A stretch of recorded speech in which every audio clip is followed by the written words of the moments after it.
I got 2 more blocks of holly. This is 10 inches.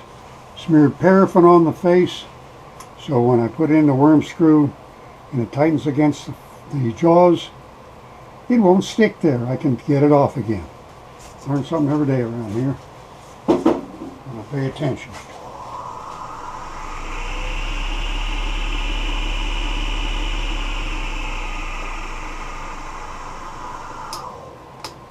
That is a well-balanced blank.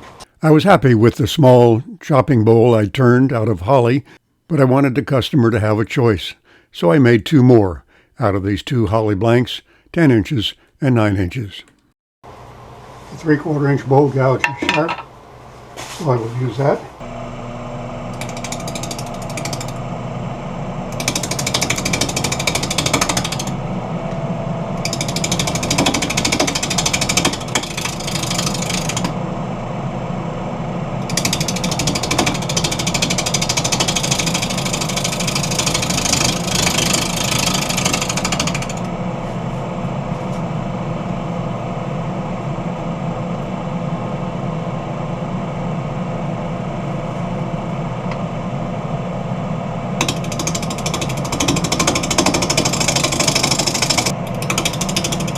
I wouldn't want to be doing this without a face shield.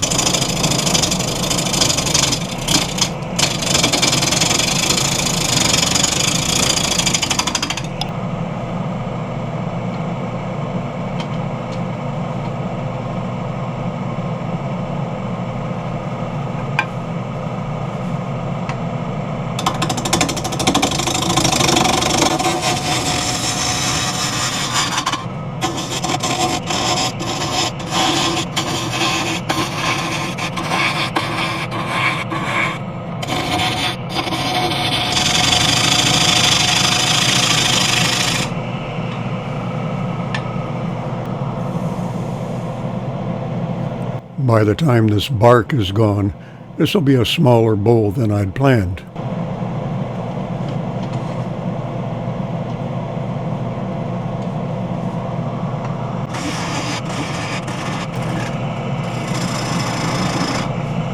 Tool rest is too high.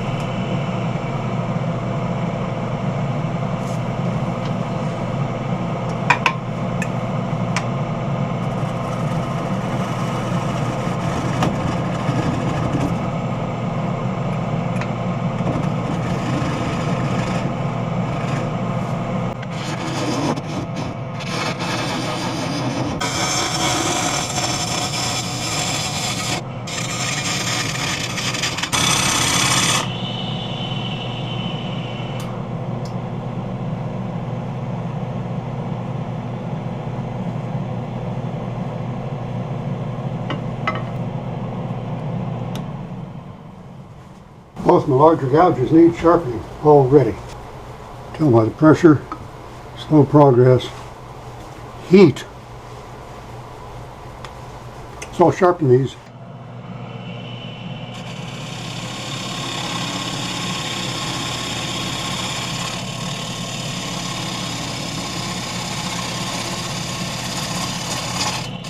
World of difference.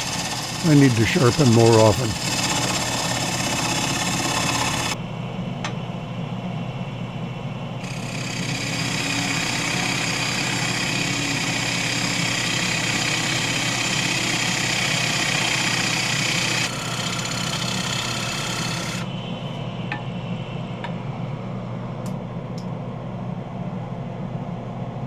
Another light pass or 2, and the bark will be gone.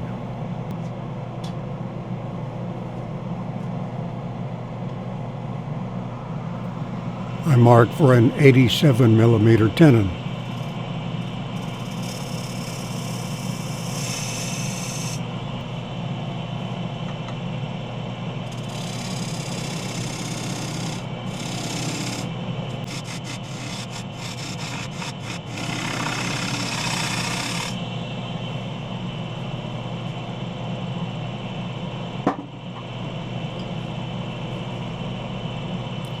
Half-inch spindle gouge.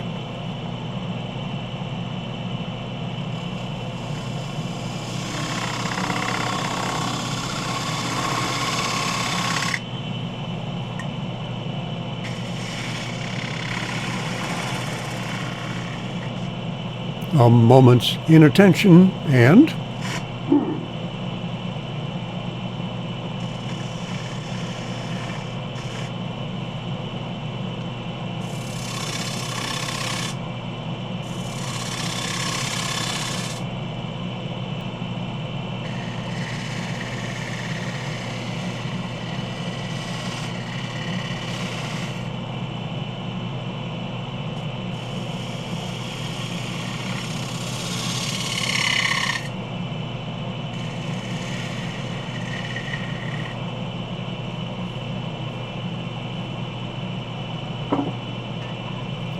now to repair the damage from that catch.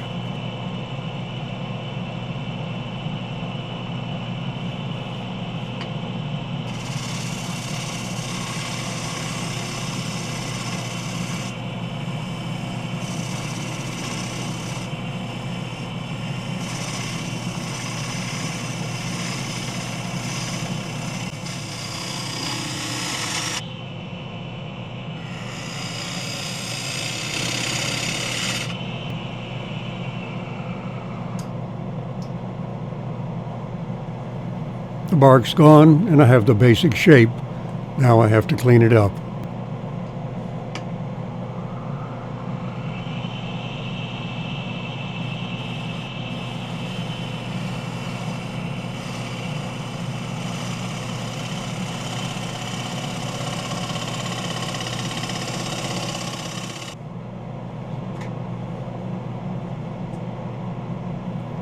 I need to decide exactly where to put the rim.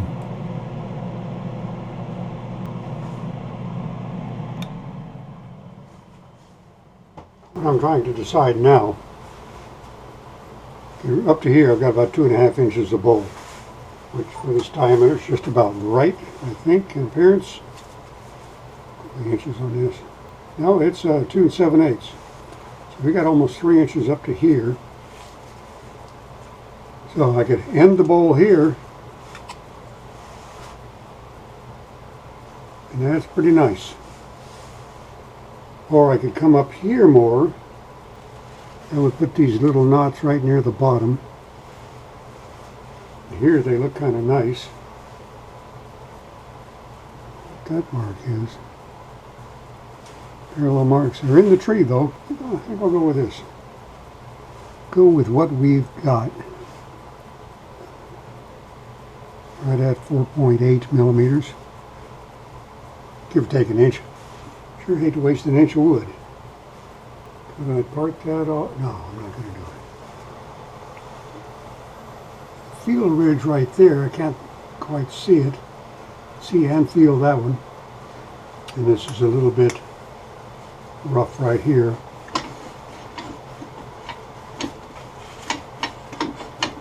Well, I got to clean some things up here.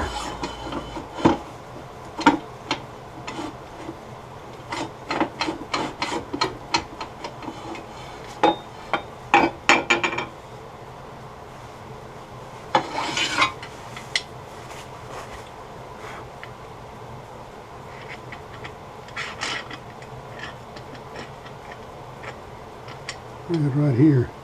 Got little bits of crud on it.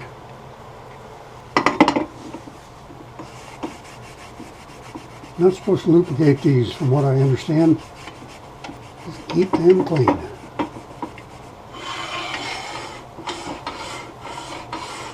That's all it took.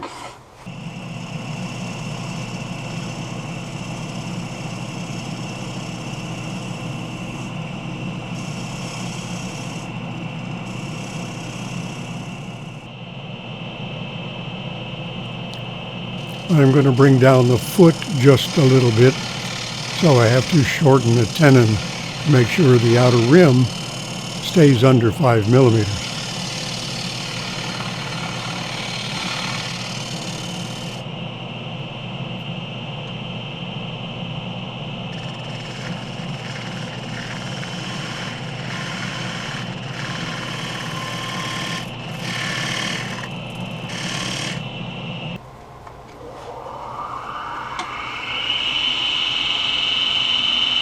Long point of the skew.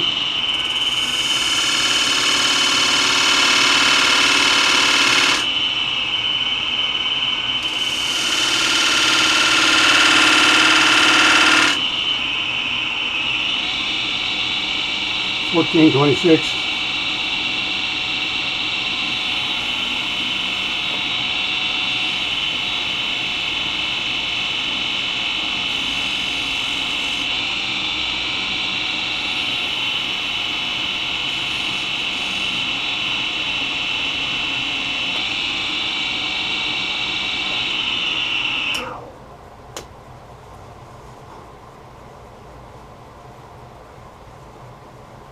And there we are.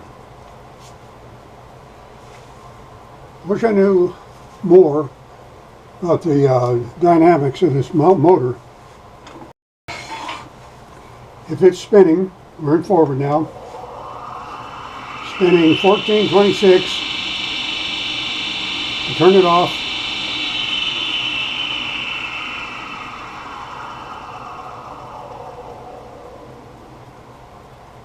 Takes about 8 seconds to slow down. Do it exactly the same again, but this time, after I turn it off, I will switch it to reverse. Power is off, I'll switch it to reverse. 1426, off, reverse. Dynamic braking.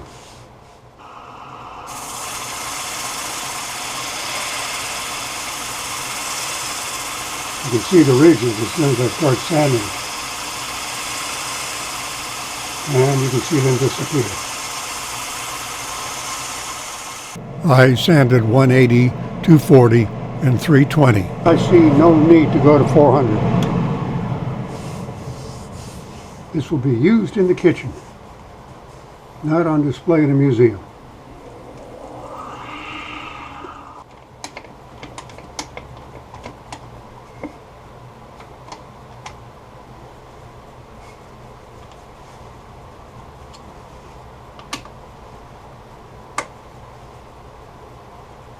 It's a good thing that tenon is no smaller than it is. I can barely see the light.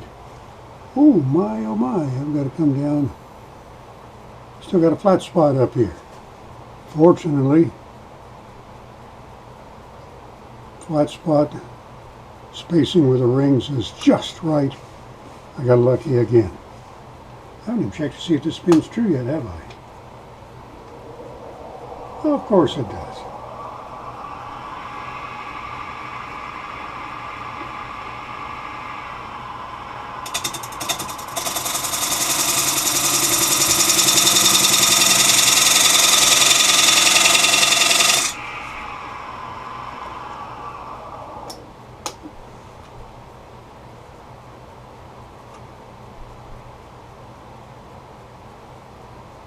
Nailed it, first try. Okay, all this comes off. I decided to take the surplus off with a scraper. Scrapers are easier to sharpen and cheaper to replace than gouges.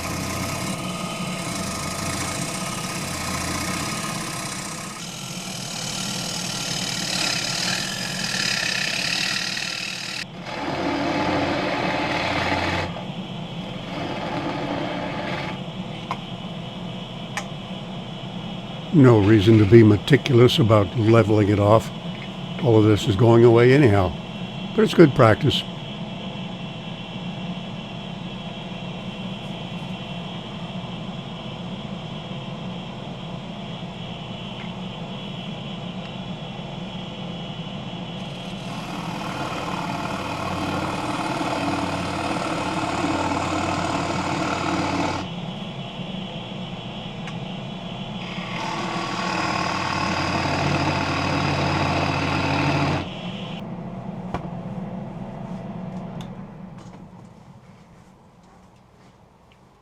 Okay, what I did there is get rid of the worm screw hole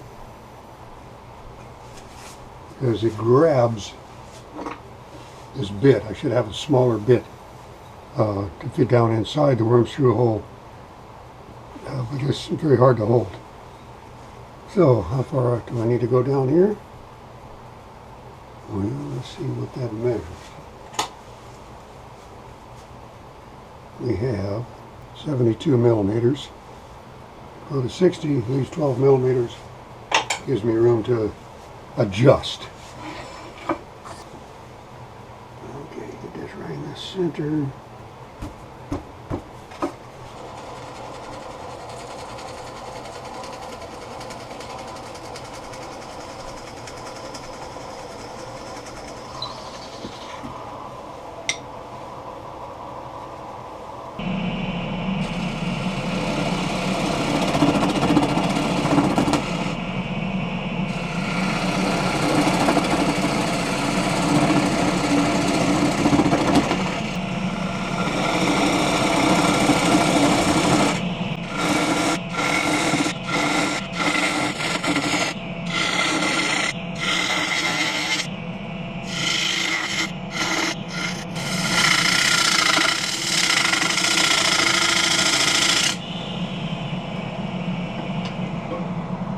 Well, two things.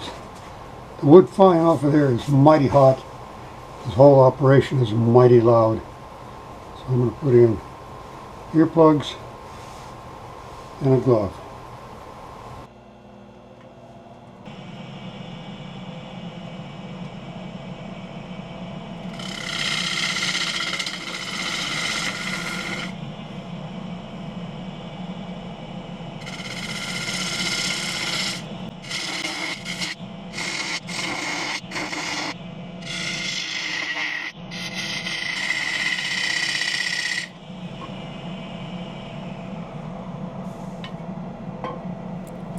The cut is smooth and the thickness is even, but it needs to be thinner.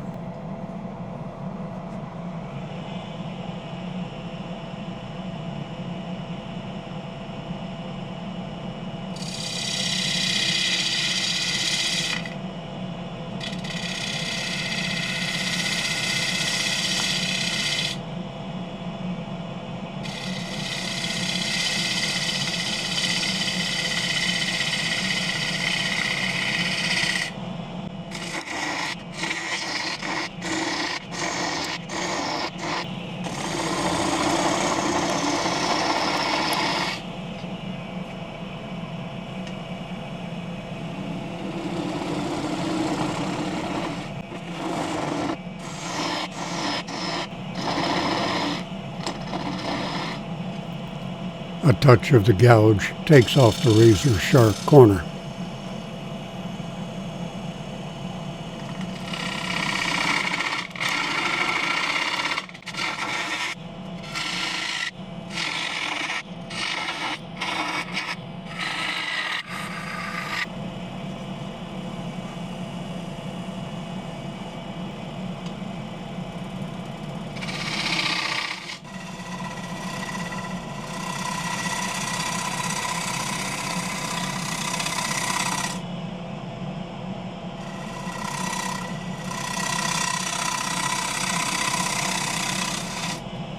It was more of the same as I worked my way down the wall and into the bottom. Cut, feel it, scrape it smooth, and continue, and take more out of the middle when it was in the way. The shape of the bowl let me get all the way to the center of the bottom with my 60-degree bowl gouges.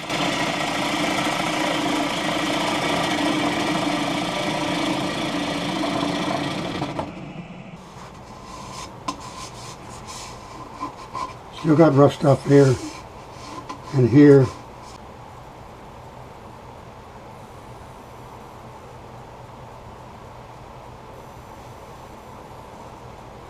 Two and a half, 72 and a half, 1 centimeter in the bottom, centimeter and a half up here. Well, I'm glad I got extra thickness up here because I want to take that out. And I sharpened my 1/2 inch to do that. Okay, sharpen the 1/2 and the 3/8.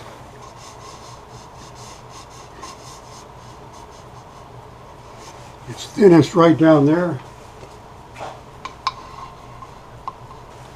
8 millimeters at the thinnest. So I can take quite a bit off here. I know, you're not supposed to go back up to the rim after you've reached the bottom. But this bowl is thick enough, I got away with it.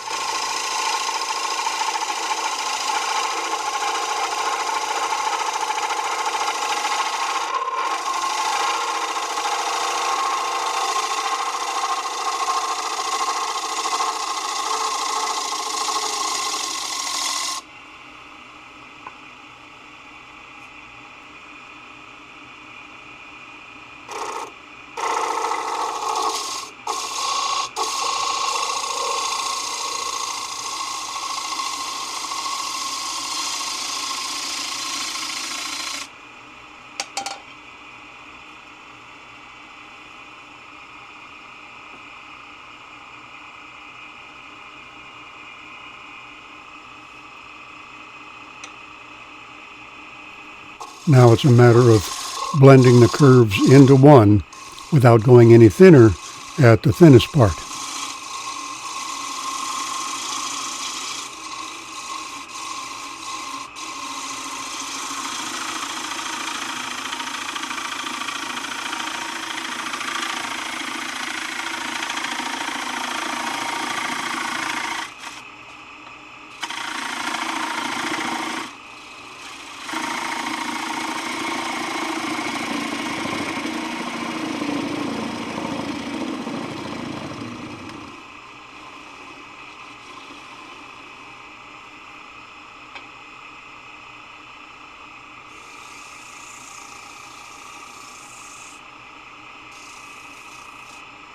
There's one little ridge.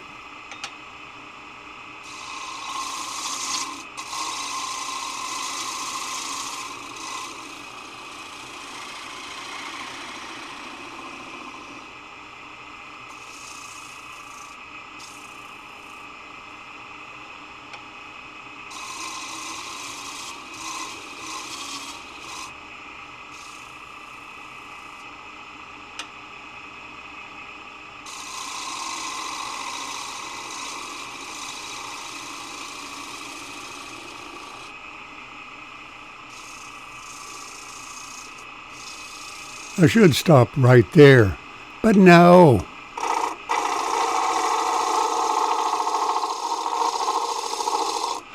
I had to go back to the top and smooth it out just a little more.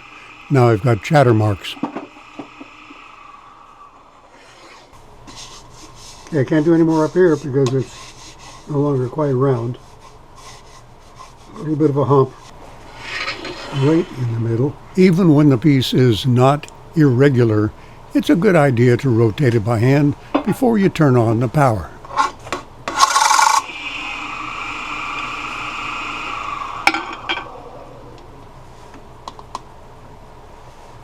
Got the post too close, streak this black. Well, at least it shows you where it's out around. It's already curled up on the side grain. A little hump, dime size.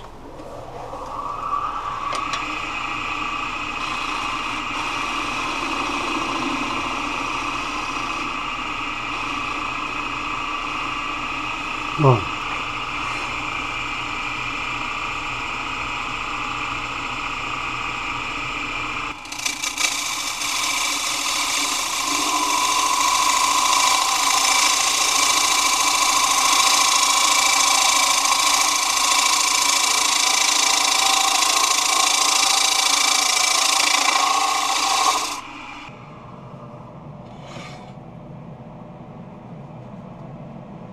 Good. And finally, it's time for sanding. Now, this sanding is going to take a while, so I won't show it. But I'll be, this will be power sanding throughout, starting on 120. Got rid of my torn grain though, but it's got ridges here, starting to flutter a little bit, so I can't get them.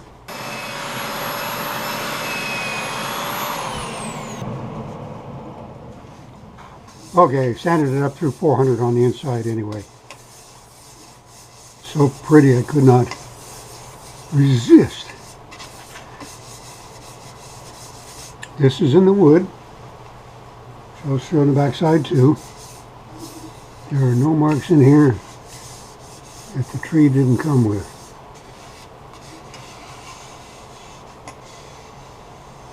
It's still just a hair sharp on the rim.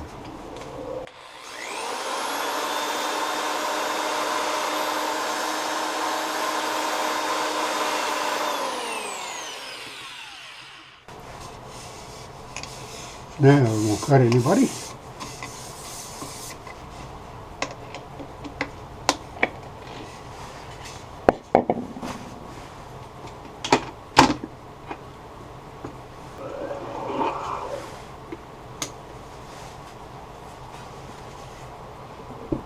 I put a new mod on my lathe. Under here is the spindle lock button, which when this came was bright red, the way stop button should be. Painted this red, need to repaint it. Wish I could put a flashing red light in there, but anyway. The other day I reached up to my mind elsewhere, reached up to shut it off, hit that button, sounded like a machine gun. So now, to get at my spindle lock, I have to open the door. And then I can do it. Can't do it accidentally anymore. Also, I frequently use the index knob to freeze the work in a particular position to sand something or something. And sometimes I forget it's there. So now, anytime I'm using that, I put my stop sign up over the controls, reminding me, don't forget to undo the spindle lock.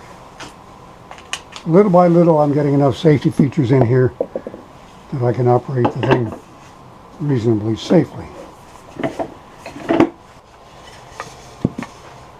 Oh, don't have a center marker anymore. Damn it! I forgot to check the camera angle, so we don't get to see me cut the tenon off. But I did it correctly this time, without mishap, without the bowl jumping off the lathe. The secret is, when you think just one more cut, don't take one more cut. I'm just going to put on tried and true original.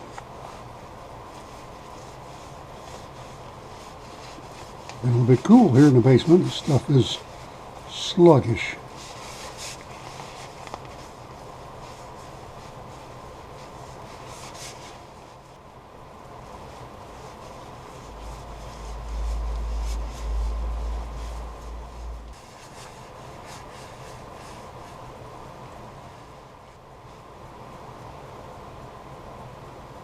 Oh, look at the chatoyance around these nuts.